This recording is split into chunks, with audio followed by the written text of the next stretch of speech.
Yo, yo, yo, what's up? What's up? UCB Uncommon Bond Podcast. Tell a friend to tell a friend to tell a friend. We have a special guest in the building, Nayka from Knockouts with Nayka. Thank you very much for being here. Thanks for having me, fellow New Yorker. Yes, yes. Please tell the people where they can find you. Okay. So on YouTube, you can follow me on Knockouts with Nayka. On Instagram, Knockouts with Nayka as well. I don't even know if y'all want to follow me on Twitter because I'm hell on there. So yeah, I don't even want to give my Twitter out right now because I'm already going through hell on there. All right, we're gonna stay away from you see Twitter. me on Twitter, you see me on Twitter. Right. If you know on Twitter, you find it cool. If not, but tread lightly. You can probably search knockouts with Nayka on Twitter and you'll find me too. And you'll find okay. So you ain't hard to find. No, not at all. Not at all. Got a little something in my cup, bottom shelf, you know what I mean? I'll be doing the things. So I got me some grapefruit juice. I was telling Nayka I got some grapefruit juice, some rosé, blended up some cherries and strawberries, and made me a nice little mimosa. Sunday brunch drink right there. Yeah, man. So and I have some cranberry and white honey in this. Oh, okay. Shout out to Lloyd's Carrot Cake. I love Lloyd's. So I always be plugging Lloyd's because I love Lloyd's. That sounds really good. They show me love every time. I love carrot cake. That's like my weakness. I love carrot cake too. I'm a carrot cake fanatic. Can you find a good one where you are or no? To be honest, I try not to eat that much sweets anymore like that. Okay. But I haven't found anything. I think the best desserts I've had were in New York, to be honest. So. I can agree. So like I said last episode, I do not profess to be a boxing savant. I was a fan at one point growing up, and when Mike bit that ear and he fell, my love fell too, and it really wasn't much to stir me up until Pacquiao Mayweather, but that was way past when they should have did it. So by kind of getting flat soda, not even diet soda, I would have took diet from them. You know what I mean? But it was flat. Flat soda. Flat. They had opened it years ago and it just sat there. So all you had was some yellow water. You know what I mean? But then this fight came and I was like, let me look this up. Let me check if it's really what they say it is. And I was pleasantly surprised enough that I was like, well, $84 ain't that bad. Maybe I should be getting this fight, or at least be somewhere. You know what I'm saying? Yeah, if you miss the fight person. Yeah, I'm a fight fan through and through. So yes, the fight that he's talking about is Errol Spence and Terrence Bud Crawford. If you missed that fight, then you definitely missed a masterclass performance that was put on last week. They actually replayed the fight yesterday on Showtime. Okay. It was, and they played the epilogue as well, which is like, you know, the footage that they get after the fight, you know, like right after the fight. So it was awesome. So yeah, if you guys haven't watched that fight, look it up on Showtime, catch it, because you know there are a lot of hurt fans right now. It's been a week and people are still crying and making excuses for, you know, their favorite fighter. Right. But I just want to make it clear that, you know, I'm not the type of person to ever down talk an opponent for if I'm, you know, rooting for a fighter. But like the stuff that I've seen on social media for people that were talking about Terrence Crawford was utterly disgusting. So right now, what I've been doing is just spinning the block and reminding people of the nasty things that they have said, and you know, and saying, you know, what you got to say now. You know, your man's he looked like the worst opponent that Crawford fought, but everybody was saying I'm not a boxing person, but when I watched, I said this doesn't look fair to me. Like, is this the same person? See, because if you're a new fan and you just watched that fight for the first time, you would think that it wasn't a fair fight, but no, they were evenly matched. But Bud was the better fighter that night, and he made Errol Spence look less than. So I'm gonna ask you, right? Because you're a pro at this. So I picked Crawford, after doing my research and everything. Oh, you did? Okay, okay. Crawford to knock him out in the 8th, I think. That's what I said last week. I'm gonna check. But I did pick him on the show to knock him out in the 8th round. You tell me my reasons, and I didn't even know it was his mother's birthday. I did not know it was Crawford's mother's because I would have been like, yeah, he winning, right? But I looked at the tail of the tape, and then I looked at all the pre-fight stuff, the interviews off the 97, the pivot, like they did the whole press tour, and I just saw a hungrier man in Crawford. I saw a man that just looked like, I don't give a fuck what happens. I'm gonna beat the shit out this man.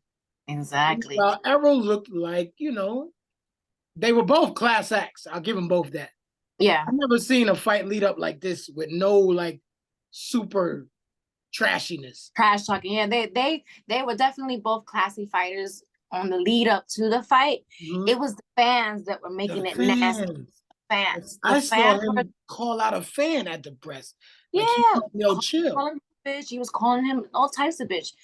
And yeah, and that's just a tidbit of the nasty stuff that has been going on with the fans on the lead up to this fight. So both fighters were definitely class acts leading up to this fight, but the fans, I'm still dealing with them now. So I think I told him, because they fought at 147. I told him I think I'm gonna stay on your neck for 147 days. Oh wow. Yeah. You're a professional troller. Yeah. So I'm gonna tell you, outside of the hunger, this is why I had it. There's a 2-year age gap, right? And then the tail of the tape, you would think that Errol would look much bigger, but he doesn't. But I thought the reach was big. Now, I'm a novice, like I said. Is the 74 reach in Crawford's favor to 72 of Spence? Is it that big of a difference? Because he was killing him with the jab. Yeah, but leave it up to the Spence fans. Spence he was going to kill Bud with his jab. But, because Spence has a tremendous jab, but Bud took it away. And once you take away the jab, that's it. The first knockdown that was in the second round from Bud, it was a jab. It was from a jab. So, and I felt like he felt the power there in the second round, and then after that, he just unraveled. He couldn't recover. He was just trying to he probably was just like, damn, I ain't know this man was this strong, and he just could not recover. So and also there was 3 knockdowns. Yeah, he's never been knocked down. He's never been knocked down. So this is his first time. I think he had 3 knockdowns against Spence. So this was new for him. So that first knockdown, I really think it rattled him to a point where he just could not recover. His plan went out the window, like Tyson said, everybody got a plan to get punched in the face. Yeah. Right. I was shopping around and looking like everybody's stuff, even yours, and then stuff that you do on Wednesdays. Ladies, what is it called? Yes, we on Wednesdays I do a show with my co-host. Her name is Christine, and on her YouTube channel is In the Ring with Christine, and we have a show that we do to speak on boxing, and it's called Women Crushing It Wednesdays. Yes, then that is very informative. So if y'all want to get to know the real stuff, get on there with them. We actually were lucky enough and privileged enough to interview Crawford on, I think, so if you go to her lead up. On the lead up, yes. I did see it advertised, and I said, I saw it this morning. I said, I gotta look at that. Yeah. So we definitely were lucky enough to get him on, and when people hear him talk, I don't know how you don't see a killer in him. Like he's right. Just, right. I guess because we from New York, and maybe we just know these things. Listen, but I could just tell he's hungry. He just looked hungry. Yes, and that DMX feel. Yes. So right before the fight starts, they always interview the fighter in the locker rooms. In the back, when they interviewed Crawford, he was wrapping his own hands, and he was just in a zone. And that was really scary to me when I saw him just wrapping his hands, and he was just very stoic. I was like, this man's like a serial killer, And sure enough, he caught a body that night. So This was, I don't know how people didn't see that. Maybe I just feel like maybe as New Yorkers, we know these types of things. We know how to yes, read people. yes, But I just knew he had that killer instinct in him. yeah. And it was definitely on display. So it was a beautiful thing to watch. Beautiful thing. So I got a couple questions to ask you because the fact that I don't know so much, I was like, I need to ask someone that really knows, and you are that person. And I want to know. I already asked you about the tail of the tape and the reach, and I know that you had Crawford as well in that fight. What's next? Because there's been so many people, including like people like Stephen A. Smith, calling for him to retire because of the car accident and the detached retina. And, you know, there's so many excuses coming from that camp. And I didn't see a fighter that was like at death's door. No. I just saw a fighter that just wasn't ready. Yeah. So, you know, he did have a nasty car crash, but Yeah. ever since that crash, he's had a couple of fights where he dominated and looked like Crawford did on Saturday night. So, you know, these excuses that the people are coming with is just like they're pulling them out their ass. If we're being real, they're pulling them out their ass because the last two fights that he had, he dominated crazy. And he, like, when he fought Yordenis Ugas, I don't know if you've seen Ugas's eye. Like, he did damage to this man. He got it. Yeah. And this was after the car crash. So, you know, come on. Like, you guys are making excuses. And this was after the detached retina. No, was it? No, that was before the detached retina, but he was cleared to fight. So I just don't feel like people are just doing him a disservice by making excuses for him because he has not made one excuse for himself. You know, he said, the better man won that night. He did say that. And I want to run it back because there was a rematch clause and he has 30 days to activate it. And the fight. From what I hear, that fight would then happen in December? In December, yeah. Is that too soon? To be honest, the whooping that he took, it probably is, but that is I don't know exactly the details to the contract. I think the fight has to be done this year, so it should be in December, and it would be I think at the weight of 154. So they'll be moving up in weight a little. Because Telly Atlas said he doesn't need to retire, but he should take a year off. But a year. Yeah. A year, like, to be honest, if I'm being real, he probably should because he got whooped on. He got beat pretty bad. Right. So he does need time to heal to properly return. But, you know, I don't know his body. I don't know, you know, what he's feeling. But if the contract says it has to be done this year, then, you know, you only have so much time to heal. So, this is true. I mean, December, we're still in the end of summer now, August. That's not a lot of time. It's not. And then, but, you know, it'll be at a higher weight. So, you know, one of the things in boxing, cutting weight is hard on the body. And I think he was having, you know, it's hard for him to make 147. So I know that the next fight that's going to happen is going to be at 154. So maybe that'll be more, you know, that'll be better for his body. You know, did they both go down for this? Well, no, they fight at 147. Okay. So, but you know, when you're at a certain time in your life and you know, it's harder to make weight. True. You know, so and the cut in weight is really strenuous on the body. Right. But now that he has to cut, so now that he has to cut less weight, he has to go down to 154. That'll probably be better for him and his, you know, recovery and returning back. But at 147, but to be honest, if we're being real, even if they fight at 154 again, it's gonna be the same result. It's gonna be the same result because they'll both be at 154. So they're acting like his fans are just like, oh, let's run it back at 154. It's not gonna be the same way. Yes, it is because Bud is gonna be at 154 as well. Right. So he'll be just as powerful or just as powerful or even more. Exactly. And that's scary. Yeah. So what I saw. So my other question is, from what I saw, if I was like one of those people that just never watched a fight, and boxing was using this on some level as like a recruiting measure or just like to grab the fans and say, hey, we have a good product. Was what we saw a good enough product to keep someone? Or did this fight hurt boxing because it was so lopsided? No, it definitely didn't hurt boxing at all because this type of fight opens up other fights like Jamel Charlo at 154. You know, Ooh. And then so that's my next question. Go ahead. he was talking shit to Charlo in the ring right Ooh, after he was talking knocked old hot. boy out, like knocked him down. So what kind of that's some killer instinct type shit. Like you just knock to find old boy him down, and then you on the side you talking to the next man telling him you next. Like come on. That's crazy. Does Charlo have because they're twins, right? The other one fights at a lesser weight. Yeah. So the Charlo that he was talking to actually has a fight scheduled with Canelo. Okay. Coming up. So that's Charlo's next fight is against Canelo. I can't remember the date for that. I think maybe it's in September. I think maybe next month. Okay.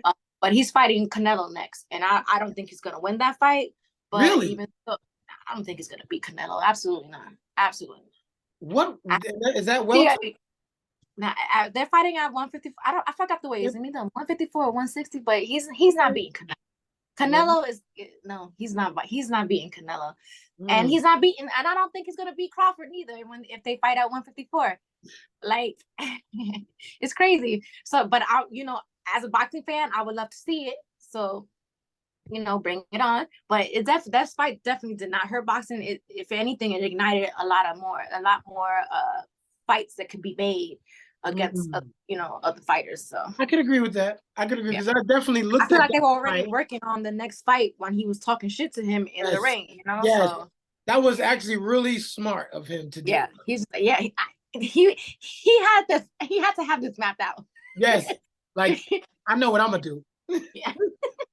But so I've also heard that those the Charlo twins, they're very, very close with Spence, and they've already said they will never fight him. Yeah, I don't think that's gonna happen. Yeah, and so I don't know if he thinks he's gonna avenge Spence's loss and fight Crawford, but that's not a good plan because it's not gonna happen. It's gonna be the same result. So if he beats this next, if Charlo can win somehow, is that the next fight? That's still a good fight to make, yeah, because Canelo is like up here. So even if he was to lose to Canelo, his fight against Crawford would still be a good fight, because I don't really know how many people expect Charlo to beat Canelo. I know I don't have him beating Canelo. Like, but if you're not a boxing fan and you just hear him shit talking, like people are sold on a good shit talker. So you talk that shit, they'll be like, oh yeah, this guy's gonna go in there and do this, and then they get mollywopped when they get in the ring. So yeah. But as we know, as New Yorkers, you gotta watch the one that ain't talking a lot, and that's Crawford. Exactly. He don't say shit.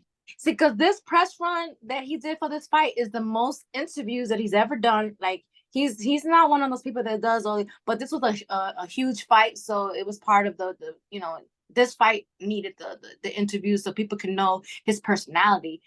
And I feel like if you were paying attention, you were watching all these interviews, you could just tell he's just a different type of fighter. Like he's a different animal. Yeah, he really is, man. I'm looking at him like, I don't know why people don't see that this person. They saw it. They saw it.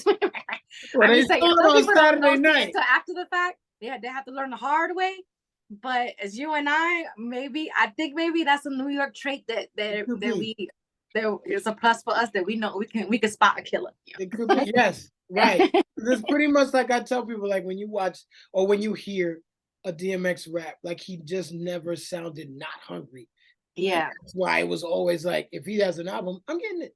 Because other rappers may change and they get a little bit more relaxed and subdued as they make their money. And it just seemed like DMX never left slow bombs and Yonkers. Like you just kept hearing. Like every time he went there, it was gonna be. It's like he's doing his first album and he's coming out. Right. That hunger was there. So what's next for Crawford? Well, if the rematch doesn't happen.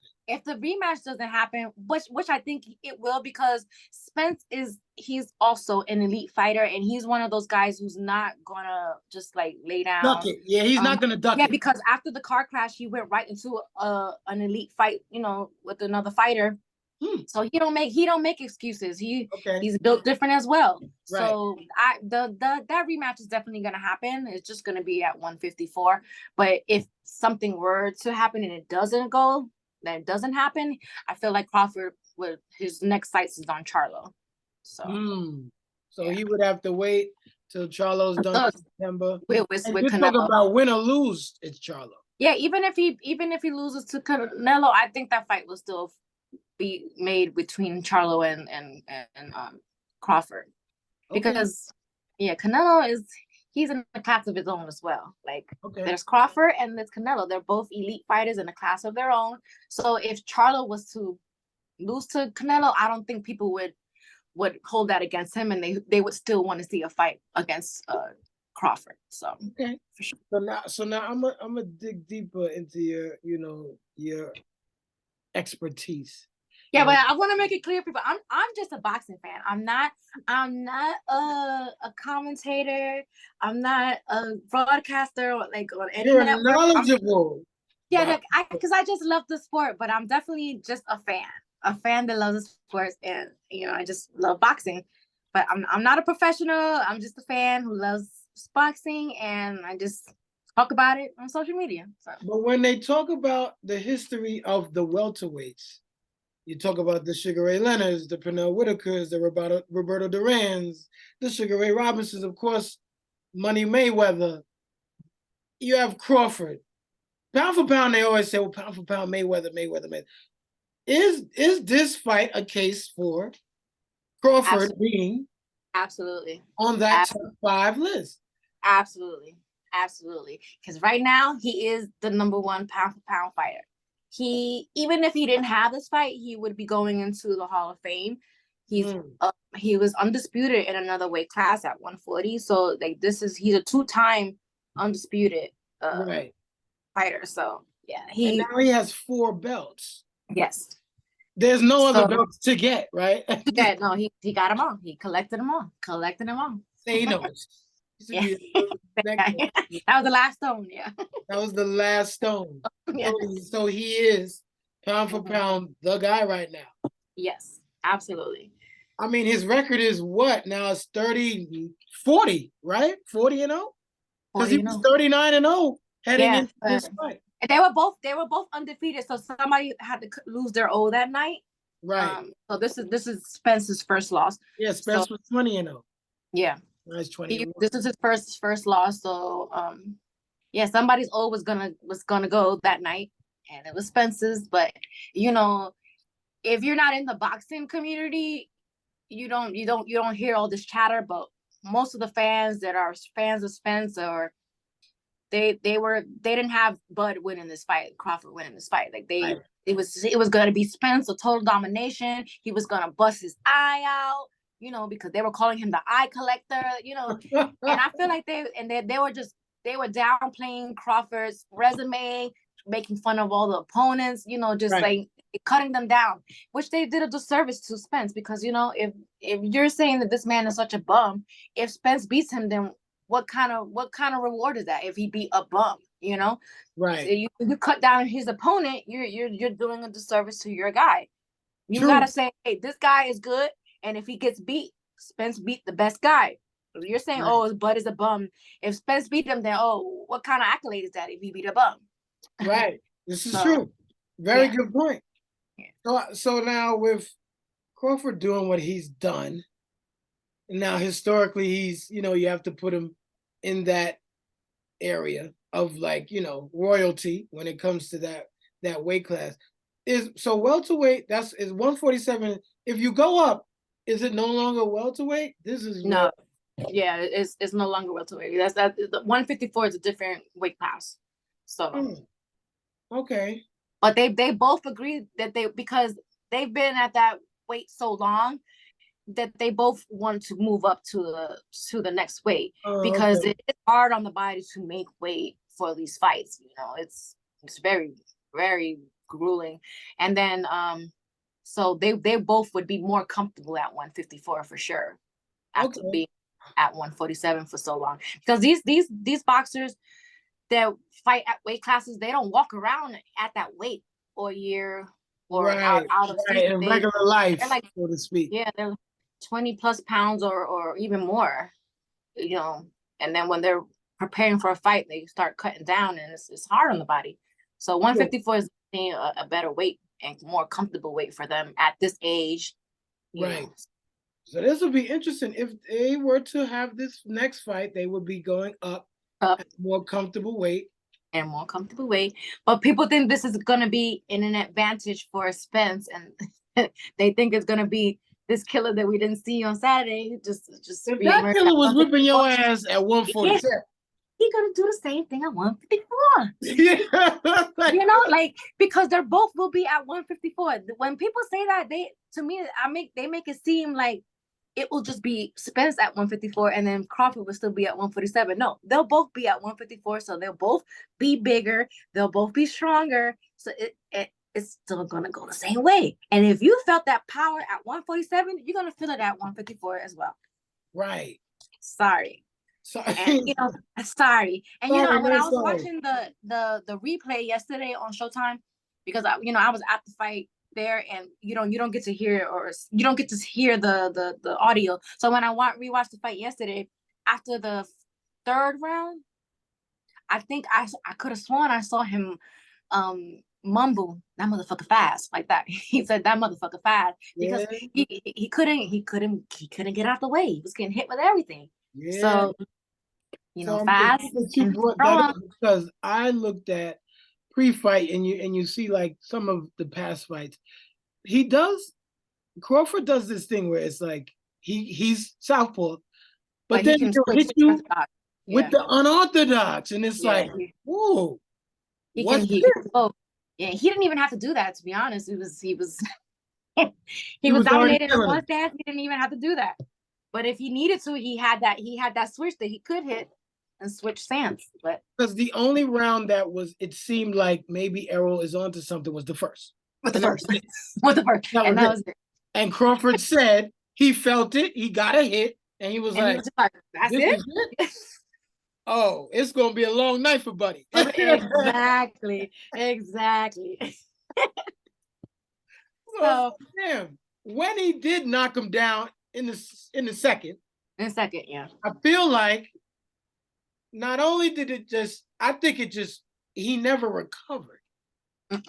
He never recovered from that. I think he felt that power, and he just could not recover. And I don't know what kind of game plan. His corner as well. His coach, Derek James, they weren't giving him any good advice in the corner. They weren't saying anything. Crawford's corner, he has 3 coaches. They were giving him every advice best advice you could get. Right. Like, coming forward, doing this and I do that. And, so I don't know. Their whole game plan just was not there to me, in my opinion. So if you want to get mad about it, get mad. Because whatever plan they had, it just seemed like they only had one plan. And then when he got knocked down, the plan went out the window and they didn't know what to do. They couldn't recover. Because his trainer, Spence, is Derek James. Derek James. Yeah, he only has one coach there, but he didn't give any instructions to help Spence recover or do anything different. It just wasn't there. I don't know. Crawford was just on a different level. They lauded him, like Derek James, like leading up, they were like, all his training methods and being in that heat, and he gives him this and that. And I said, well, okay, maybe if he does win, maybe it's due to that. And then I watched It Is What It Is with Cam and Mace, who I'm very shocked at their fight knowledge. And Cam said there's a fight online where Spence is bare knuckled on the street fighting somebody with just body blows, and that's why Cam gave the nod to Spence. Whereas Mace was like, he didn't do his research then. He didn't. He did his research on one side, but not the other side. Because Mace, to his credit, said Spence has never been in trouble before. We've seen Crawford go through some shit, get up, and whip somebody's ass, and get him out of there. He was like, that's why you got to go with Crawford. Because that was never. He didn't. So Cam didn't do his research on the other side. He only did his research on Spence and saw that, and then just made his decision off of that. If he would have did his research on Crawford, he probably would have went the other way. Because he's a New Yorker, so I feel like if he would have saw that, he would have been like, "Damn, this motherfucker's a killer," you know. And then when I heard it, I was like, "Damn, bare knuckle body blows on the street." I said, "Well, maybe I should change." And then I looked at another Crawford interview. I was like, "Nah, ain't no way. Nah. I don't care what he was doing outside. He could have been punching bricks. It don't matter. This guy is hungry. He's coming for a reason." Because he's been counted out and like disrespected in the sport for so long. I think he definitely had a chip on his shoulder to prove a point. They were always knocking his opponents down, but he's fought everybody in at their best in the division, and get what he got. And they just didn't give him they make credit. about this car accident. And it was a hell of a car. No, it was definitely shot in the back of the head, Crawford. Yeah. Exactly. Like you know what? I find that crazy that they didn't really talk about that much on the lead up to the fight, but they always spoke about the car accident. But they get shot in the head, so he's been through some shit too. So right, they've both been through some things. They both been through some shit, and when people use the car accident as an excuse, I tell them, you're smoking dick, because like this guy has beat two great fighters after the car crash, and he did it in a superb fashion. Like people have to look up Dennis Ugas' picture after the Ugas fight. I mean the Spence fight, and you will see how bad they had to stop the fight. His eye was like, I've never seen anybody's eye look like that. And then there was talk about the when he prepped Mayweather for the Robert Guerrero fight. Mm-hmm. And he was his sparring partner, and even Mayweather has said, he was doing his thing. Like, he talked very respectfully on Errol Spence's name. Mm-hmm. Enough to be like, I guess, if you're a novice, like, well, I mean, if he's. But I believe Mayweather, he had just got out of jail. Okay, but Mayweather's pick was Crawford for this fight, though. Oh, he picked Crawford. Yeah. Oh, absolutely, absolutely. Yeah, absolutely. Okay. So, well, that says everything you need to know. Yeah, that's like, if he picked Crawford. He picked Crawford, yes, absolutely. Ain't nothing else to say. Yeah. I didn't know he picked Crawford. I mean, people, there's a lot of, in the boxing community, I feel like, Spence has a great personality, so he made a lot of fans who are not fans of boxing a fan of his. So, and they don't know the sport of boxing. So they were, in love with Spence, so they were going for him and rooting for him. But in the same token, they were like disrespecting Crawford, not knowing anything about boxing at all. Right. And it was and these kind of things is what I help fuel Crawford, because these fans were relentless. They was disgusting. They wouldn't give him credit for anything. Yeah, the things that I heard you tell me they were saying, yes, wife and children, talking about family members. This is like, there was one guy that I got into it on YouTube boxing, that he got into it with Crawford's nephews, like threatening them. I'm just like, it's not that serious. This is boxing. Right. Why are you threatening somebody's nephew? We just keep it within the sport. Just keep it boxing. Like, why are you threatening somebody's family member? You don't even know this man. So I know that guy is definitely probably having a meltdown, because he was Spence everything, disrespecting everybody for Spence. Right. So I could just imagine. I know a lot of people are having massive meltdowns right now, and I'm loving every minute of it. Yeah, I know you are. Listen, if y'all have never checked her out, she's a beat. Listen, so much that I said, I gotta make sure I get her name right and I don't step left wrong, because she's vicious on them Twitters and online. She be looking. I seen some of you had, and it was like, you was looking for, like, where's everybody now? And then you said, well, kiss my ass or something like that, and chew it. What you say? What's the line? Oh, because they don't like, because not for nothing, there's a lot of men in boxing who don't respect women who speak on boxing in the sport, who speak in sports generally. But in the boxing community, there's definitely a lot of men who do not respect women who talk boxing. So when they can't come at me with facts or on anything in boxing, then they take it personal. Oh, you're fat, you're ugly, this and that. And I'm just, And I'm just like, okay, well, that's when I came after this fight. I'm just like, okay, here goes the fat ugly lady. So what now? Whatever. Even if you think I'm fat and ugly, your man still lost. I could be that, but your man still lost. So listen, look, before we get out of here, listen, we're gonna say again where they can find you out. The intelligent, well-spoken, and beautiful Nayka. Thank you for coming and joining. Where can they find you again if they forgot? So, and on Wednesdays, I go live with my co-host on In the Ring with Christine on YouTube. I'm Women Crushing It Wednesday. Yeah, and then Woman Crushing It Wednesday. So it's on Wednesdays at 9 p.m. Eastern time. On Fridays, I try to go live. I need to start going back live on my channel, which is Knockouts with Nayka. It's some I used to call it Red Cup Nayka. Sometimes I have my red cup. Yeah, I like to call me an alcoholic, which is crazy because I only always have one drink, but I'm an alcoholic, but your man still lost at the end of the day.